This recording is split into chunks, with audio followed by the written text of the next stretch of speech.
వచ్చే ఎన్నికల్లో 175కు 175 స్థానాలు వైసీపీ గెలవడం ఖాయమన్నారు విజయానందరెడ్డి. ప్రజల జగన్ రుణం తీర్చుకోవడానికి సిద్ధంగా ఉన్నారని చెప్పారు. చిత్తూరులో ఎన్నో అభివృద్ధి కార్యక్రమాలను చేస్తూ అందరికీ అందుబాటులో ఉంటోన్న తనకు వచ్చే ఎన్నికల్లో ఖచ్చితంగా సీఎం జగన్ అవకాశం ఇస్తారన్న ఆశాభావం వ్యక్తం చేశారు.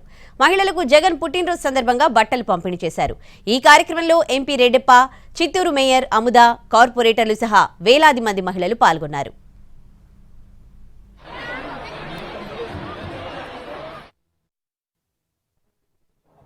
ఈరోజు రాష్ట్రంలో మన కుప్పం నుంచి ఇచ్చాపురం వరకు ప్రతి గ్రామంలోన పండుగలాగా సంక్రాంతి పండుగ అందామా, ఉగాది పండుగ అందామా, జాతర అందామా, క్రిస్మస్ అంటామా, కులాలకు మతాలకు ఎలాంటి భేదాభిప్రాయం లేకుండా అందరూ కూడా అన్ని కులస్తులు, అన్ని మతస్థులు, అన్ని వర్గాల ప్రజలు, బీద సాదా ముఖ్యంగా అందరూ కూడా జగనన్న జన్మదినాన్ని జరుపుకుంటున్నారంటే ఇంకా ఇలాగా ఇంకా 100 ఏళ్ళు ఆయన ఈ జన్మదినాన్ని జరుపుకోవాలనేసి ఆయన కన్న తల్లిదండ్రులు, ముఖ్యంగా మన ప్రియతమ నేత, దివంగత నేత రాజశేఖర రెడ్డి గారు ప్రవేశించిన పథకాలు ఇప్పుడు కూడా ఈ దేశంలో ఎవరు ప్రవేశపెట్టలేక ప్రజల మనిషిగా, రైతుల మనుషులుగా, ఆడవాళ్ళ మనుషులుగా, బీద వాళ్ళ మనుషులుగా రాజశేఖర రెడ్డి చనిపోతే ఆయన తండ్రికి